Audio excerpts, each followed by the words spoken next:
420 2022. It is a momentous day as the return of the day. Zyori Plus One podcast comes back. The numbers line up. I'm sure some stars somewhere have aligned because it's happening. OhhShiny and Zyori are sitting down for a podcast. It's my pleasure to host it. And OhhShiny, welcome to the show. I haven't done one of these in quite some while, so it feels great to be back, and it feels even more amazing to have your beautiful face here. Oh, yeah, I love it. It's so wonderful to be here with you. Let's shake it off. You're going to get right back into it. I can't wait to get into talking with you because we've known each other now for a little over a year, I'd say. And throughout that time of partying, of gaming, of Discording, we've never gotten to intimately know each other. And so now's the chance. Yeah, exactly. And it's so weird how that happens. I think the first time we met in person was NFT NYC last year. That event was a whirlwind for everyone involved. It was amazing. It was almost life-changing. I met so many cool people. I witnessed so many first-time connections, but it is hard to sit down. Nice? Isn't it nice to witness a first-time connection? You get to see two people hug it out.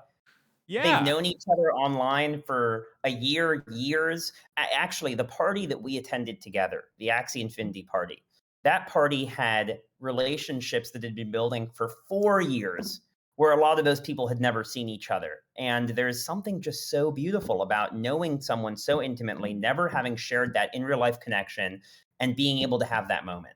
Yeah. Oh, absolutely. You know, I've told this story before, but I met my second serious girlfriend when I was in college. We met on World of Warcraft. She lived in Florida. I lived in New Jersey. We ended up moving in together, dude. I mean, I have experienced the power of that online gaming connection. And so that's an outlier today. Oh man, I can't believe you met on a video game, but it will become the norm. It's the amount of context that we have for other people when we get to play with them online, when we get to see their profile, when we get to see how they interact, is so much greater than if I just saw you in the street in your dazzling dress and I thought, I wonder who that person is. Yeah. There's not a lot I know about you just looking at you in the street. But if I see your social medias, if I play with you together, if we go on missions together, I know you pretty damn well. Yeah, and no, it's that's true. Context that I think, the next generation is going to just like way more than meeting in person. And we're seeing that transition take place today. Yeah, I mean, for Gen Z, it's like second nature.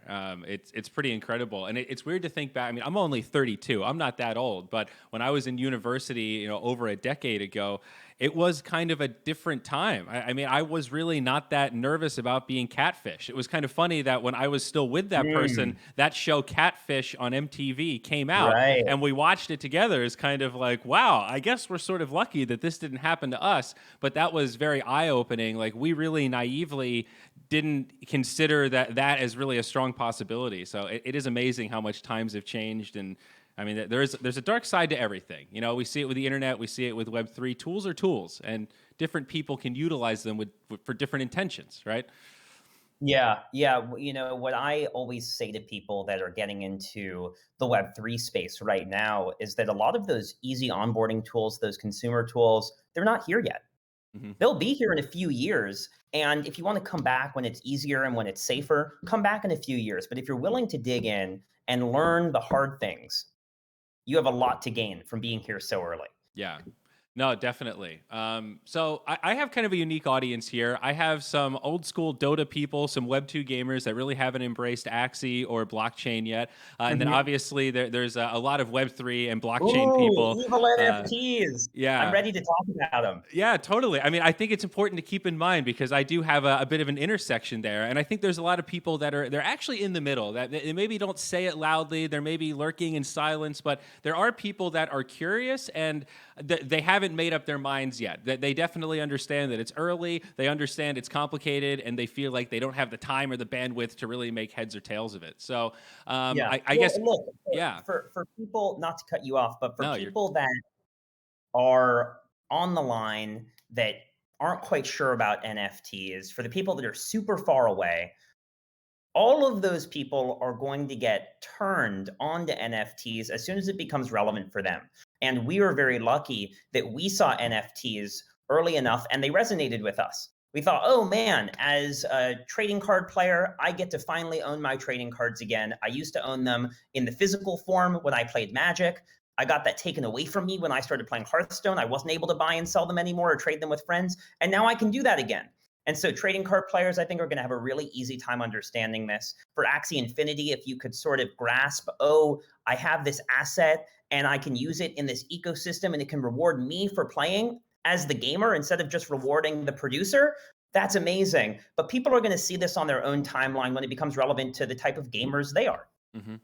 No, I think that's totally right. And that's why I applaud some of these platforms like community gaming, where they have Web3 rails and they're building with that in mind, but they're trying to build a front end that feels pretty seamless if you're a traditional Web2 gamer. And it's almost like you can use this platform without even realizing that all this Web3 technology is underneath the hood. And then when you're ready for it, it's all right there to engage with whatever network you want to. I think that approach is really great. It makes it an undeniable experience when someone is using a product and they go, hey, this works really well. What do you guys do to make this work so well? And you say, that's actually the blockchain. They go, oh, huh.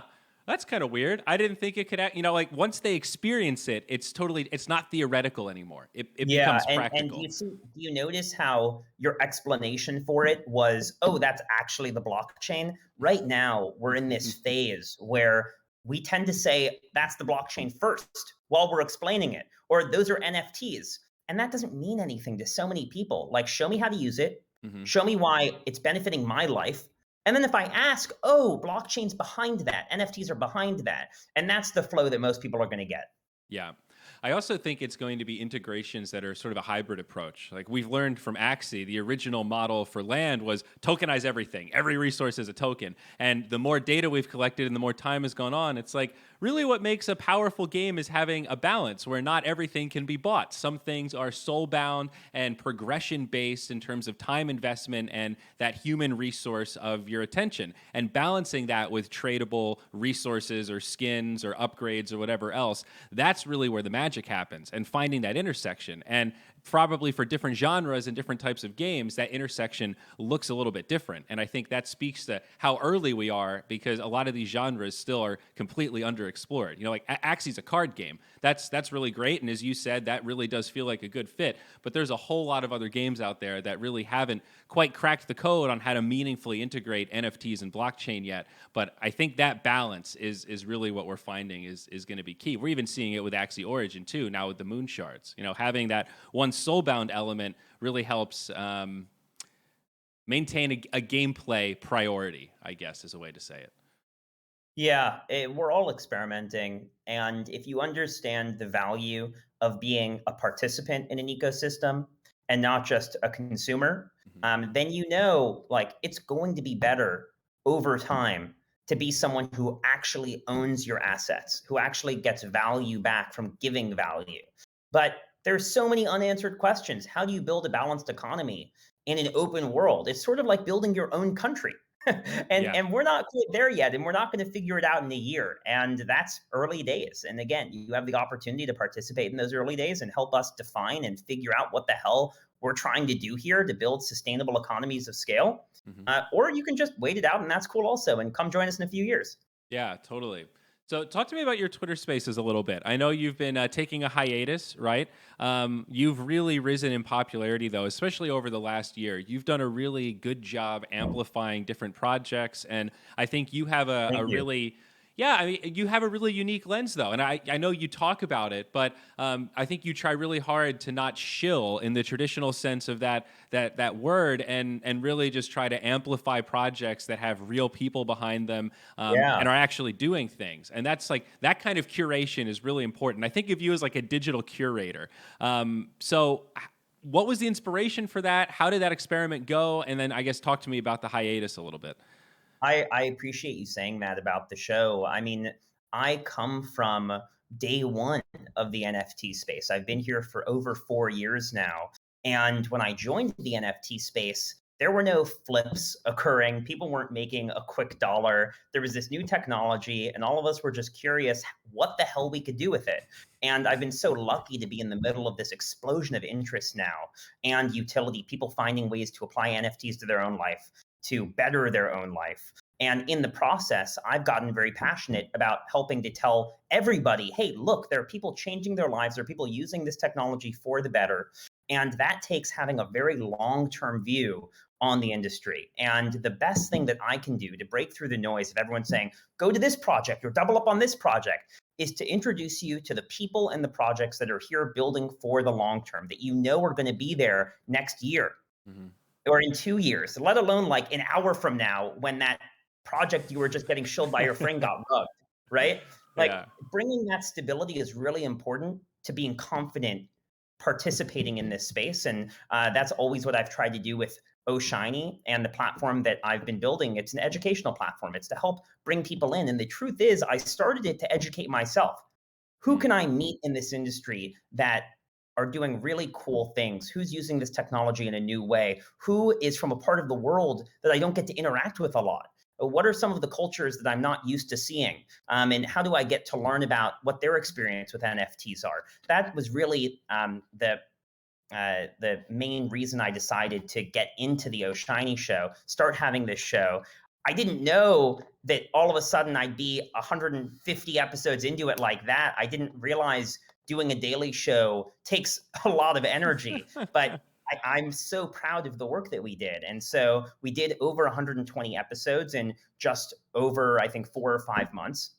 And we had the largest daily Twitter spaces on the planet, which is absolutely incredible. Anywhere from 500 people to 10,000 people would show up every single day for each episode. And I want to keep doing it. I want to keep learning about what projects are out there. It's a great way to learn. I want to keep teaching for the people that are coming into this space for the first time, showing who's here for the long term, who's building quality.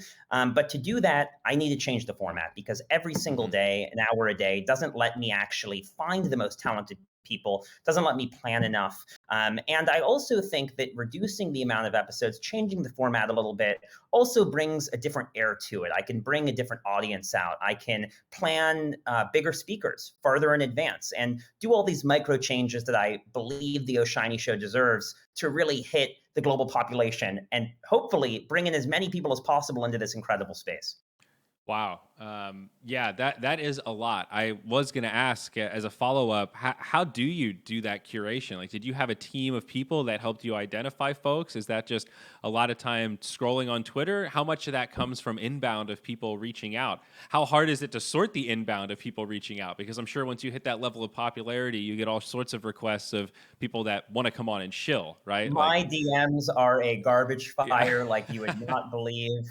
And I want to give a big shout out to the incredible people who go through them.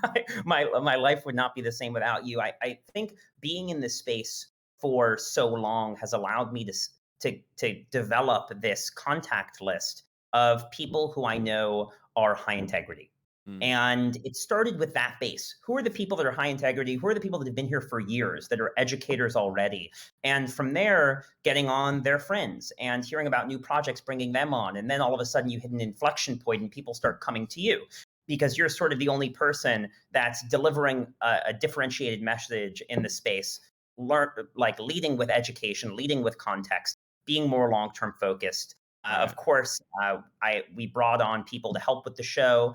A lot of people that listen to the episodes would be familiar with our executive producer, Herb Castillo, who was wonderful for the show for a very long time. And we're very thankful to him. Wouldn't be able to do it without a team of people. And of course, a lot of it comes from following the right people on Twitter, understanding the news stories that are breaking every single day around NFTs and blockchain, and then relying on those friend groups and communities that I've been a part of for years. I see. Okay. Also interesting to hear your anecdotal feedback about the daily format. You know, I used to do a show in Dota way back in the day, one of the ones that first put me on the map, called the Dota Radio Morning Show. And I did Monday, Wednesday, Friday. And even Okay. that I felt it was hard. I mean, there's way more going on in the NFT space now than there was going on in Dota back then. So that was part of it. But it was a fun experiment to see how long I could do that run for. I think we lasted about a quarter with a little break in between when we were on the road. Nice.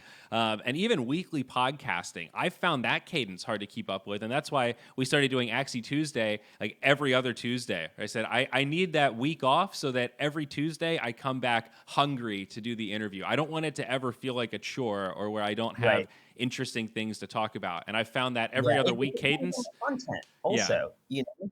Like, if you're digging into a deep one-on-one interview, it takes time. It takes time to learn about the other person, to make sure you're asking the right questions. If you're talking about whatever topic is hot for the day, you can do it daily because there's always gonna be something that Twitter's talking about or the Discord you're in is talking about, et cetera. But, yeah, I appreciate that, and, you know, from co-host to co-host, I appreciate the work that you put in. Yeah, absolutely. So I want to talk about you as a gamer. You actually have a pretty robust history as a gamer, right? You used to play Dota 1, right? You were a Warcraft 3 guy. Tell me about that a I little bit. love Oh my What gosh, were you into, dude? BattleNet was the greatest place on the planet. I would spend so much time there as an early teen, just experimenting, playing all the different games, connecting with people, developing what we now call UGC, user generated content, building out these maps. I loved tower defense games. I loved castle defense games and hero games like Dota. But you know, my gaming life starts very early on. I think I had a Pokemon themed birthday party 2 years out of three, and the middle year that I didn't have it was a Yu-Gi-Oh themed birthday party. So that was like my sixth birthday party, my seventh, and my eighth, and I've always loved gaming. I was pretty competitive at SSX when that came out, SSX Tricky on the PS2. Okay. I loved Halo, Yeah. and then when I got into Warcraft 3, like that was it. You know, I was into StarCraft a little bit, but Warcraft 3 was just the most fun game. And of course, I played Dota, but it was always too confusing for me. And and I was never really able to get good at it. So God bless you for excelling in that very confusing long format game. It took me a while to. It wasn't really till Dota 2 when I started becoming quote unquote good. In Dota 1, I was also terrible. I mean, beyond bad. I played super casually. I knew that you Yeah. had to download the map so that you wouldn't get kicked from lobbies, and I guess that was a cool little filter that did make you de facto part of the community. Like if Right. you It were, was like back then, if you didn't know to download a map, you were a noob. yeah, you would just get kicked. People wouldn't want to play with you because they would assume that you would feed or that you would just leave the game, and then a Dota match gets ruined once it becomes 4v5. And back then there was no punishment for leaving a custom game because custom games were Yep. supposed to be just for fun. But man, I mean that whole story is so wild, and I feel like somebody somewhere, maybe it has been published in a book by now, but it's just such an epic tale of how that IP was born in Blizzard's sandbox, and they just sat on it for years and years. Like I remember the first BlizzCon, and one of the Q&A panels, somebody said, "Hey, what do you guys think about games like Dota? Like any thoughts about ever making that a standalone game since it's so popular?" And the dev was just like, we think it's really awesome that the community makes awesome games with the tools that we've provided. That's just like, we're so proud of you guys. Just woo, keep it up. And it was just one of What those. about the tower defense genre also? Like when I think Yeah. about all the different tower defense games that Warcraft 3 BattleNet had, and then right after that, how popular they became on the iPhone, because it was sort of like the iPhone had just come out as well during that era. Hmm. And I remember there was Bloons that came out on the iPhone. It was one of the biggest tower defense games. Yep. And I always thought, oh, I wonder if they were inspired by all those tower defense games that came on Warcraft. But, tower defense is not a genre I know the history of intimately, and maybe it has a long history before BattleNet as well. I mean, it might. Yeah, that one I don't know as much, but I mean, that whole Dota, like the 5v5 3-lane model, I mean, that was really born on StarCraft, I think. So it was still in the Blizzard ecosystem. Even Footman Frenzy and all these other games definitely could have been Man, standalone little Frenzy. mini games. Yeah, Yeah, oh my that God. was classic stuff. Winter Hall Wars. Did you play Heroes of Newerth at all, or like League of Legends? Like after Dota 1 went off of, because that was inevitable, right? Dota was such a good game, not having it on its own client, on its own engine, was just a disservice. Everybody knew there was this potential there for this to be a really competitive game. And the first ones to really do it were Heroes of Newerth. They did it alongside Riot with League of Legends, and they took the games in very opposite directions, with League taking it a little more casual and homogenized, and Heroes of Newerth making it a little more punishing and really hard mechanics that it's all about ruining someone else's game experience. And then eventually Valve kind of took the reins and Steam from Heroes of Newerth and morphed that into Dota 2. Which track did you follow, or did you just move on I from went down Warcraft 3?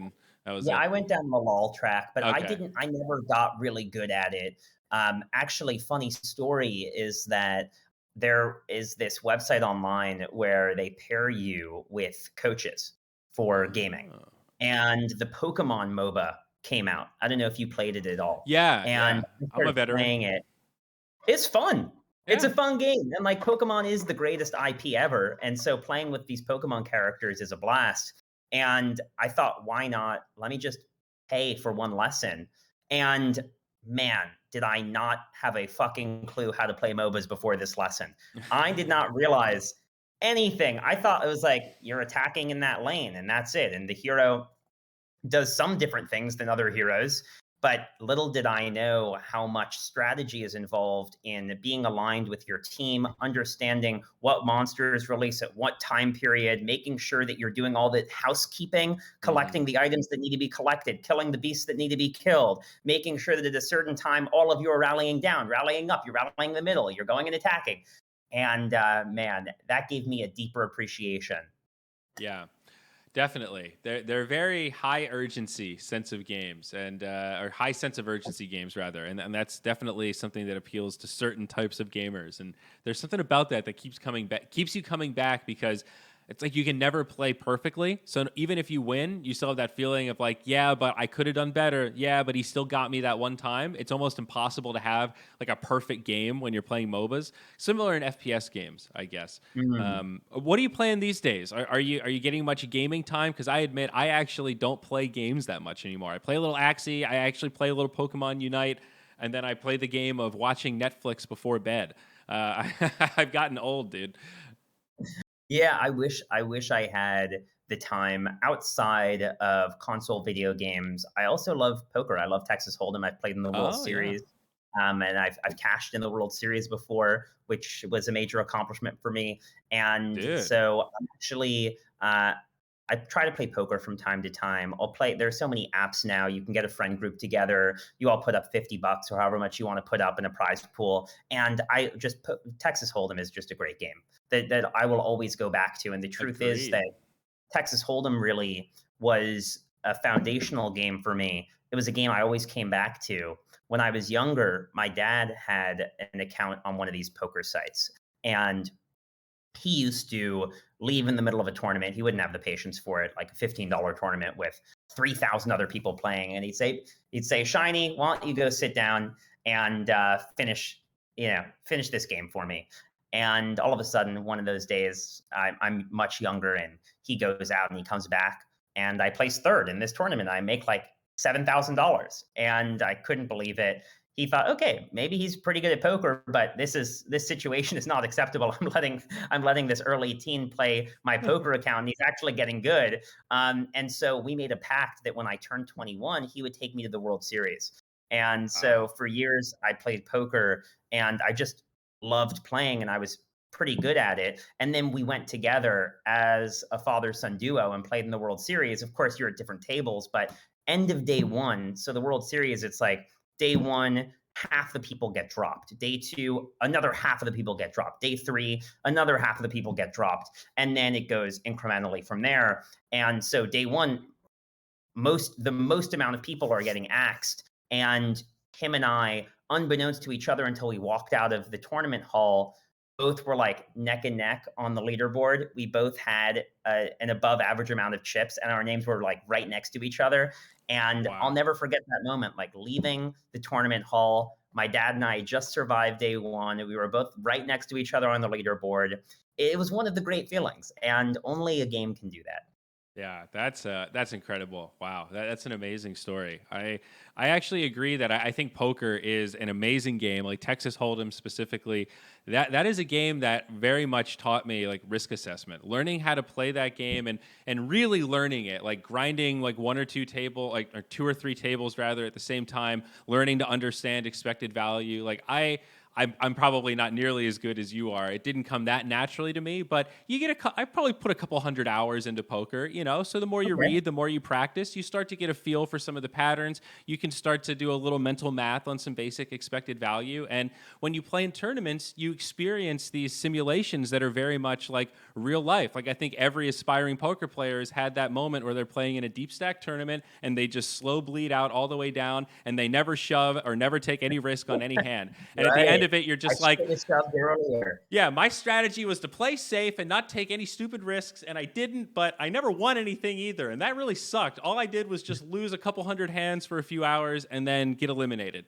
But that is like a really great parallel to real life, where sometimes you can just be slow bleeding on a project and you have to take that risk, and sometimes that risk Mhm. is positive expected value, or at least higher expected value than the slow bleed, because the slow bleed is a guaranteed loss.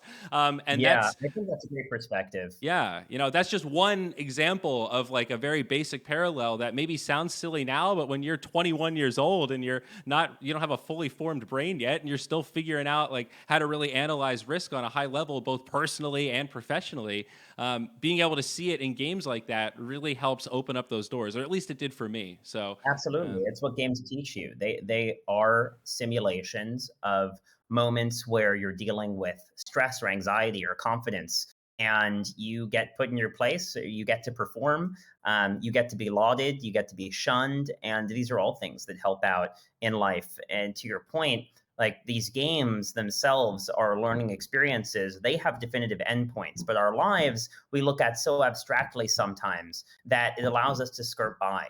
It allows mhm. us to move sideways. And I think playing those games, having that end point, oh, things are coming to a close. Oh, I need to act now, definitely helps improve our lives. And then on the other side, you have games like Halo and other FPSs that literally improve your ability to drive. Studies have shown, True. and can add a lot of hand-eye coordination to your life.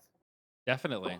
Another one with poker that really got me, at least when I was sort of a noob player, is when you make a really positive expected value play where you should win most of the time, but you hit that very unlucky time where you don't win. You know, 90% of the time I win this. This is a great shove. I'm all in. But that guy gets the river rat gets that lucky card. And that's a really hard feeling to know that like you played it right. You did exactly what you were supposed to do, given the things that you understood, and you still lost. You just got unlucky. That's It's a fucking weird life, bro. feeling. That is Yeah, life, though.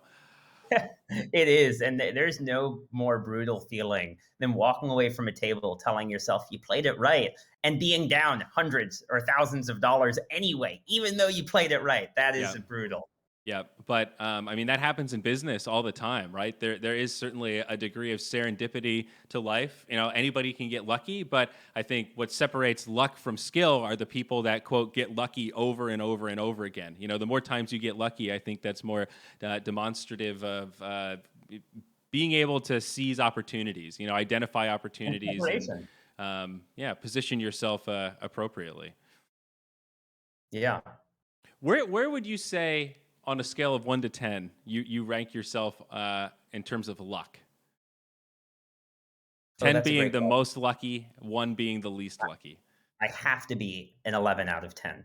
Wow, really? Have Yeah, I mean, just the fact that this crazy, weird, nerdy new technology called NFTs that I just so happened to come across and think was cool enough to spend my time there, cool enough to spend way too much of my time to tell anyone how much time I was spending. The amount of money I was spending, I was too embarrassed to tell anyone also. And just have it continue to take my curiosity, continue to take my time until I really had built an amazing community around me and an amazing competency for this new technology and for how new companies are going to be formed in this space, for how games should be built in this space. Well, we're still learning how to do that, but at least understanding the first few steps to take. And here we are. Whether you hate them or love them, NFTs are known throughout the world.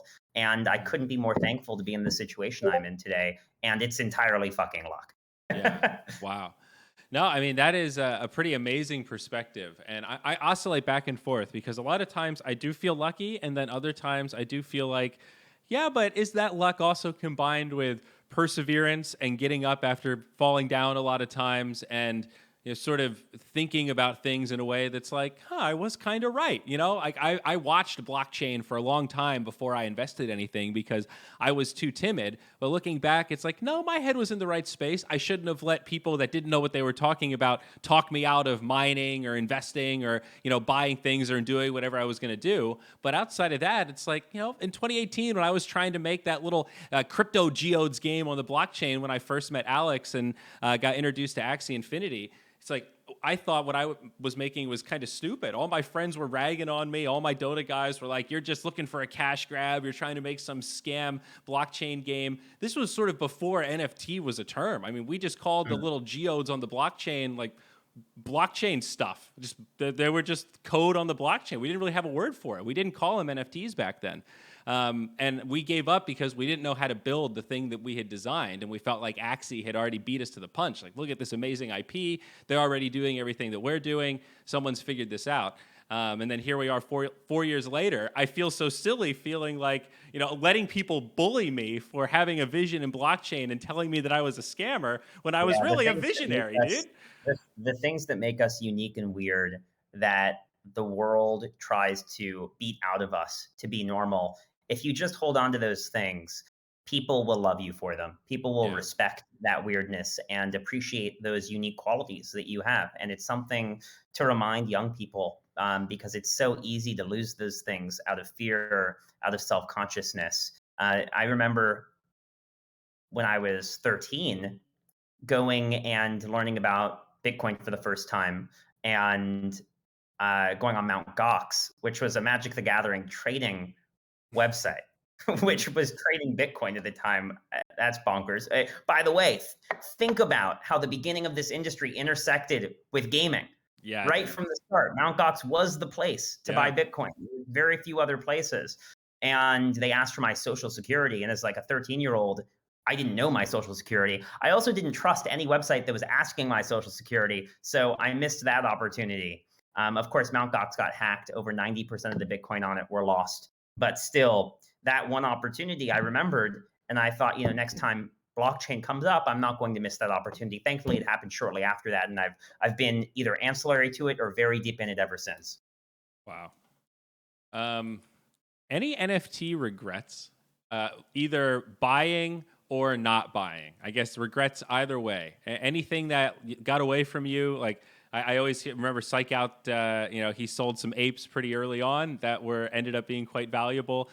Stuff like that where you can always look back at trades and you could have min-maxed it a little bit better. But, some of us have let go of some wild stuff. I have so many. The people who have been in here the longest have the most scars, the most stories to tell. Even through all of the losses, all of those have made me a better investor, a better trader, a better community member. But of course, I've had so many more wins. But speaking of Bored Ape Yacht Club in particular, I minted 50 Bored Apes. I was the first person to mint above 5 or 6 of them.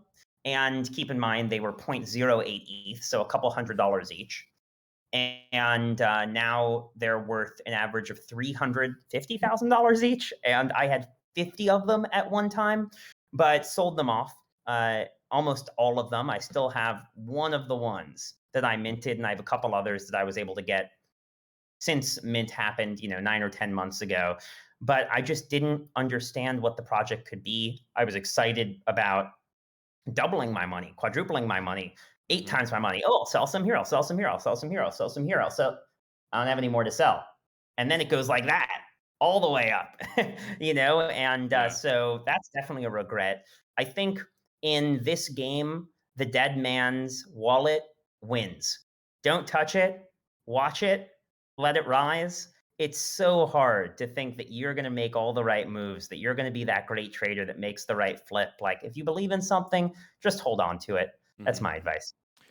Yeah, no, that is good advice. And well, what about yourself? Any major regrets on trades?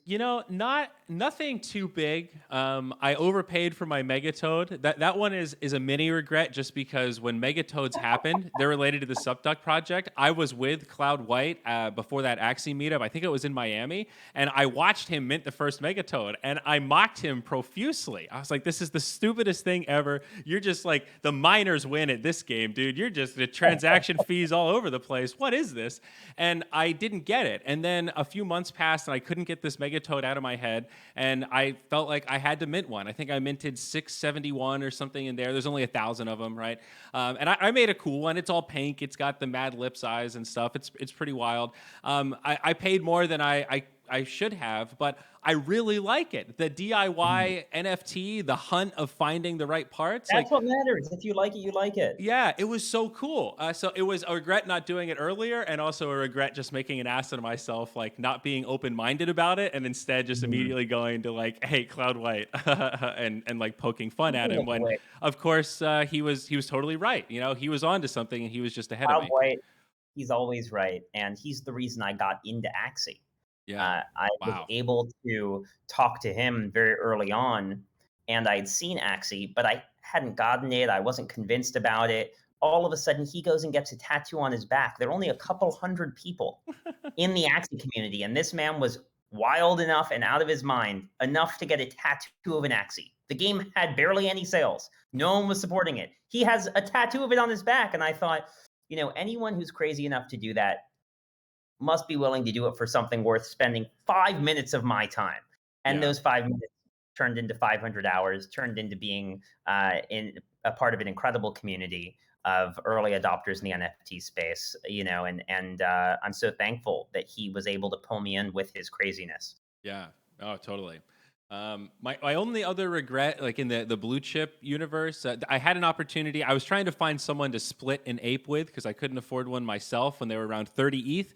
I kind of wish I had just sold some things and just gone for it, obviously, because apes have, I really underestimated it. A lot of people. Whenever you have that, oh, maybe if I just split it with someone, you know you're onto something. Just like, do it. Just do it. Yeah. Please figure out a way to do it, because I hear those stories all the time, and they're almost entirely right. Like, people had the right idea, they knew they wanted to do it, and they just didn't want to sell something, or they didn't have conviction enough to do it themselves. Yeah, you just got to go for it sometimes. Yeah, I like my Clone X. I actually do feel like it's a pretty good avatar representation of my residual self-image. So very satisfied with that one. And it's done well with the drops and everything. But I really wish I had bought a doodle. I still think it's early on doodles and they're going to go far.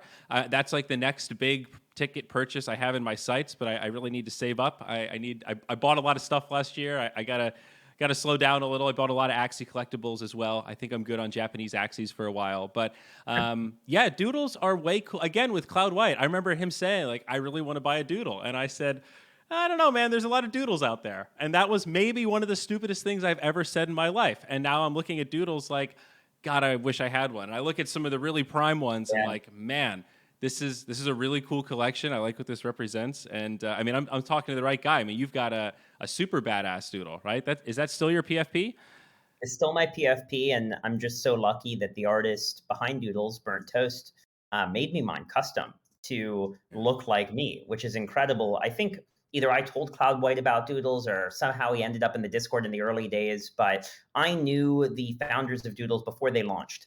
And I remember trying to convince one of them to quit their job and focus on Doodles full time, because I knew the artist was special. I knew the art was special. And I was there helping them build community. And I was one of the first people in that Discord, firing people up, getting them excited about Doodles, getting myself excited. I'm so lucky now to be a pretty big holder of Doodles. And I just love what they stand for also. It's all about inclusivity. They were really the first PFP project to go big, to talk about inclusivity, and to be an amazingly diverse set of characters, and to be accessible to all different age groups, a lot of different aesthetic preferences. Board Ape Yacht Club is amazing, but it only fits a certain type of person.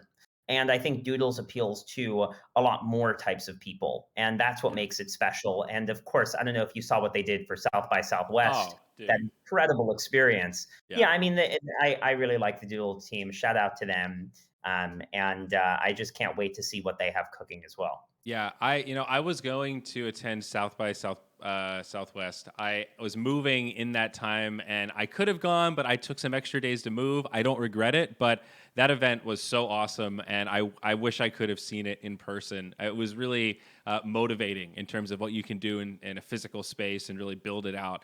And I hope that thing is like reusable, so we can see it at future events. I want to experience the doodle madness, because that was so cool. And yeah, I think that is maybe my biggest regret. I really think Doodles is badass, and yeah, I'm working on it. I'm keeping an eye out. If the floor falls, I'm coming for you, Doodles. Look out! I just got to find a pink one that matches me.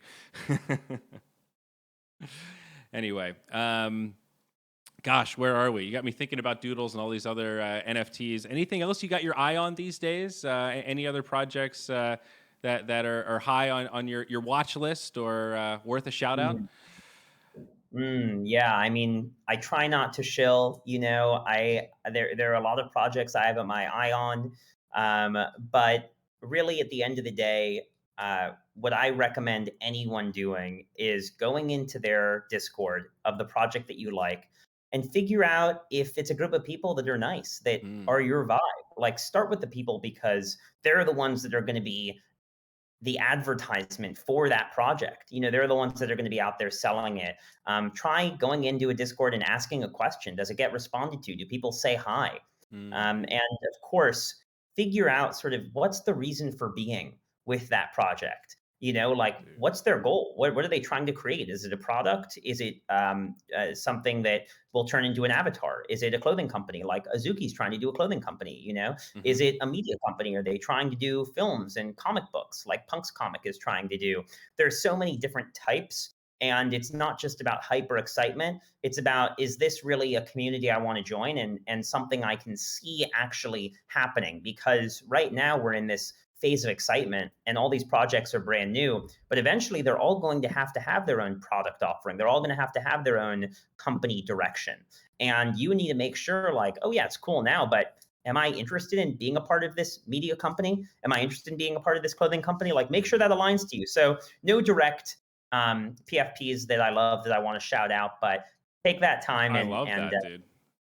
No, that was a perfect answer to a bad question. I mean, that is really good advice. That's totally universal. That was the esports manager we have, Stuart. Shout out to Stuart, our hardworking esports manager that watches every single Axie tournament and collects the data. He's our guy, and he's new to crypto, right? He got into really NFTs and blockchain when he got into Axie and wanted to do a career shift. And I think he's bought one NFT, and it was a collection for a band that he likes, and it comes with free concert tickets, and there's different tiers with the rarity, and some of them are like outings with the band or like interviews, all this kind of stuff. And he's so proud that what he paid for it, I think for the mint, is worth like less than the value he's going to get in terms of free tickets and merch and all this other stuff. So it's like, to me, that's a really cool. He's got one NFT. It's one that he cares about, and it's one that actually provides value for him. I love it. That's what this shit's all about. I love that story. Exactly. Exactly. I was talking to someone on my show a couple months ago who was one of the first Drake fans. They had an OVO tattoo on their forearm, and they had been Drake fans for over a decade. They used to go to shows where there were 60 other people, and Drake doesn't know their name. Drake doesn't even know they exist. That's one of the magical things about NFTs. If Drake had said, "Hey, I'm giving all my first fans this OG badge," and of course, the bigger I get, like, I appreciate them and the work that they put in as fans, and I'll reward them. That's the world we're moving into, where that person who's been a Drake fan will get acknowledged for it, because they were legitimately sad Drake didn't know them. And of course, like, everyone wants Drake to know them. But at the end of the Mhm. day, if they were there as the first 60 people, Drake's now a household name all over the world. Like, it'd be cool to get some acknowledgement. And I think as a creator trying to connect with your fans, I think you'd be happy to do that also. That's what it's Definitely. all about. It's all about connecting with people. And so shout out to Stuart finding an NFT that was right for him. Yeah, definitely. I definitely think this future creator economy definitely will be all about collaboration, and the fan tokens will evolve and are evolving beyond just like a collectible that's representative of your fandom, but really a ticket to some little bit of ownership of that universe. Maybe not in the form of like equity ownership or profits, but having a little bit of creative control, or being able to make creative suggestions, or being able to participate in alpha releases and be part of that process before it goes out to the masses.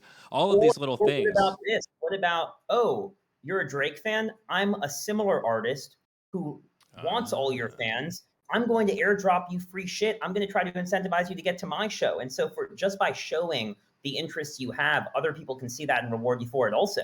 Hmm. Yeah, that's a really good point. I mean, definitely, there is a network effect there. The cooler the club is, the more cool people want to join the club, and the more that makes other people want to join the club, and the wheel kind of turns. It's an interesting cycle, and it is. I often advise people. I launched my dreads. I've sold maybe about a third of them, and we have like a book club that we've started, and I think there's going to be like an exclusive meetup and an event this year for dread holders that a bunch of us are probably attending. And I'm slowly building out these little utilities, and I didn't want to overpromise with it, but I always caution people, like, have a plan. It's harder than you think. Managing a community, like a VIP community, and adding utility to stuff. In an instant. Dude, it's a commitment, and it's like a baby. That's kind of how I feel about it. It reminds, like, that's how Jiho mentioned the Ron token to me. Like, I feel like we're bringing another child into the world that we have to care for and that we're responsible for, and I'm ready for it. But there's some gravity to this. Like, launching a token is no small thing. It's a big deal, and NFT collections, I think, are kind of similar. Do you think? Like, is there a world that we get to where there's too many NFTs? I don't think we're even close to it now, but is there a point where I reason it both ways, where 10K collections, there's billions of people. Do we already have too many, you think? Yeah. There are way too many, but there will always be way too many. The biggest pro of NFTs is also the biggest con. It's so accessible. Anyone can use it, which means everyone gets the upside in participating in the ecosystem. Everyone gets the downside of way more noise than there is signal, way more bad quality than there is good quality. And that doesn't mean that we won't see the best projects that are still yet to come. Mm-hmm. I assume they are. I assume the Amazons and Googles of the .com era for NFTs haven't even arrived yet. And if they have, maybe one or two out of 20 or 30 of them. But yeah, I mean, just based on how easy it is to make NFTs, there are way too many. There will always be way too many. I mean, yeah, I guess my thought is, how does it scale with, if mainstream adoption kicks off, a 10K collection actually isn't that much. I know there's a boatload of duplicates, and I guess, I don't know. It makes me wonder how it all scales, I guess. I also wonder, any thoughts about a solution to like piracy as it relates to NFTs and stuff? Like, it really sucks when somebody takes someone else's art and then mints it as a fake collection, and then, like, that's the downside of immutability, right? It's on the blockchain forever. Yeah, a lot of people think that NFTs are about ownership, and to me, ownership is secondary. They're about participation. You can't copy participating in something. Mm-hmm. Maybe that's that ticket that Stewart got. It's an NFT that provides access to a concert, to meet and greets. Someone can copy whatever that NFT image is, but they don't get that utility. They don't get that ability to participate, right? That's only Stewart. And so I think if you're using an NFT, use the medium, use it for participation. And for artists, how do they connect directly to their audience? How do they unlock something where now they're communicating and giving value to those people that are participating, whether it's just buying a work and saying, come to my shows, and this work unlocks that. Okay, well, then it's more than just a piece of art now. It's more than just something I can right-click save. And then outside of that, provenance is key. You can look at the chain, you can see where it's from. And the people that really care about buying something that's authentic, they'll do the work to make sure that they're not buying just some fake copy. But it's also up to the marketplaces to make sure that there are no copies. And, there's going to be a whole spectrum of marketplaces. There are going to be open bazaars where you can buy a fake just as easily as you can buy the real thing. And there are going to be highly curated marketplaces that only allow 5 people at a time to sell on them. And it's up to the consumer to decide how trustworthy they want the marketplace or how many options they want. It's always that type of trade-off. It sounds just like the real world. There's always going to be knockoffs and black market copycats, and we can do our best to police them, but it's always going to be a cat and mouse game, and the real buyers care about having the authentic thing, and they go out of their way to get the authentic thing. And occasionally people get got, but that's like, blockchain doesn't solve for the human condition in its entirety. It's just another tool that, I like trade-offs. That's actually a really good framing. Exactly. And look, I mean, I live close to Canal Street in New York City, and some people would prefer going to Canal and getting the knockoff. Like, sometimes you get a ton of value from getting the knockoff And it's really again, it's up to the consumer and the people that are really connecting with their audience, allowing them to participate. Those buyers will seek that out. Those Hmm. buyers will want the real thing every time. Yeah, that's yeah, that's a really good point. I like that participation. All right, that makes me feel like I'm onto something with my book club. That's a good first start. You know, participate. We get to participate in a thoughtful discussion. Um, to me, it's Hey, also an efficiency point. I wanted to read participate. more, so why not encourage other people to read more and make it an activity? And then you have this social peer pressure to actually hit deadlines and read books, which I feel like is objectively good. Even if you don't show up to the conversation, but you read the book, I still feel pretty good about it. I still feel like my club delivered you some value. So anyway, That's nice. I digress. No, I'm for it. I'm for it. And the best thing people could be doing right now, by the way, is making their own clubs. Like, just start a freaking text thread with your friends and talk about NFTs. Talk about the shit that you like and how those worlds are coming together. You don't need to buy something. That's never the right first step. What I like to tell people is first learn all the ways that they can lose money before they think of the ways they can make money, and they'll protect themselves against a lot of heartache and mistake in this industry. You know, the other thing is if you're just starting out and you want to know where to begin, go and work for someone in this space. I'm not talking about a Mm, full-time job. There are so many job opportunities that are contract based that are short term in this space. Go into Discord groups, go into Twitter DMs, and figure out what people need. I'm yeah. telling you, it changes your relationship with the space if you make money in it. All of a sudden, you have a different understanding. It's not just about buying and flipping and following, the trends. It's really about, oh, I need to connect with people. There are jobs to be done. There's an ecosystem to build. Definitely.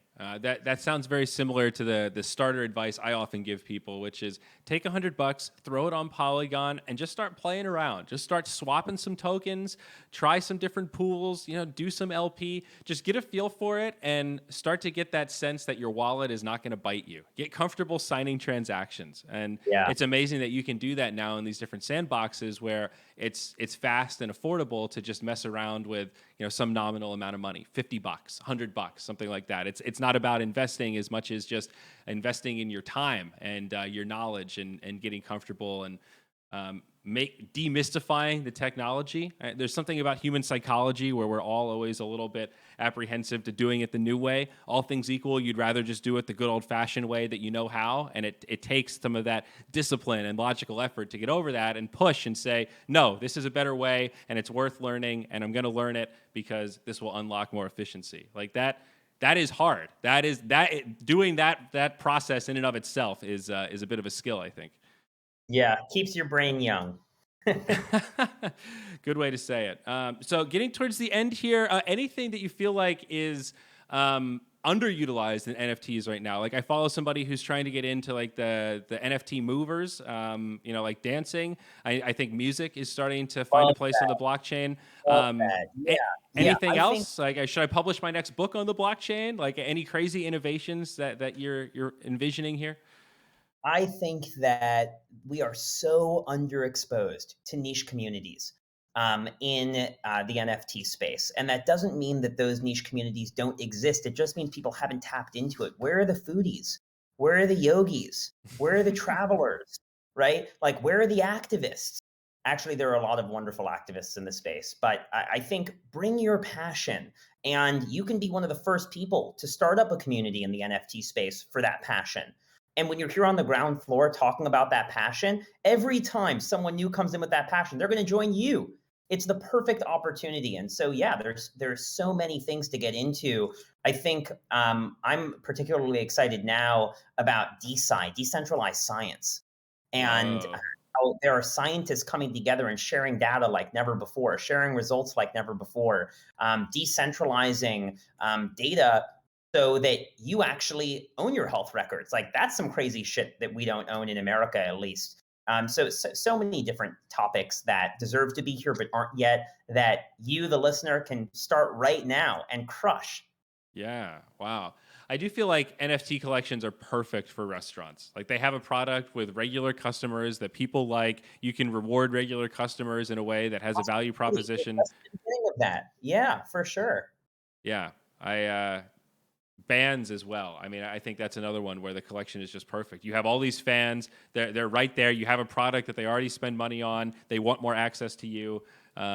It just, yeah, it all flows together. But a big, bright world ahead of us. Still a lot of building to do, but I love that it's getting more real. You know, I love that the cycles We're are, still on the ground floor. yeah, And, to come back to a point I made earlier today, if you have the time to do the work and dig in, yes, it's confusing. The consumer tools aren't good yet. The onboard and offboard ramps aren't there yet. And that means that most people aren't willing to put in the time. They're not willing to learn. They'll come back in a few years. If you're willing to learn this shit, you are going to be so far ahead of people. And that's the exciting thing. yeah. And you can learn without investing. That's another really cool part. There's a lot of information to digest, a lot of important people to follow, and OhhShiny is one of them. So very much looking forward to when the OhhShiny Show resumes, whether it's on Twitch or Twitter or wherever else. I would love to see you start a video podcast. I want to see that pretty face, that sick outfit. I want to see it on camera, dude. I need more OhhShiny in my life visually. And I'm ready to bring you on. I might need some help transitioning to video, and there's no one better than you. So I might need to hit you up for some advice. Twitch, YouTube, OhhShiny needs to be on all platforms, and appreciate the support. And thanks for having me on. Yeah, absolutely. Happy to chat anytime and provide whatever support you need, my friend. Have a great day. Everyone, thank you for listening. We'll be doing these Zyori Plus Ones every so often, monthly, quarterly, whenever it feels right, whenever we've got the right guest. And OhhShiny, he was the perfect one. He was the right one to bring us back. So thank you so much, my friend. Really appreciate your time. Take care. We'll see you next time. Take care.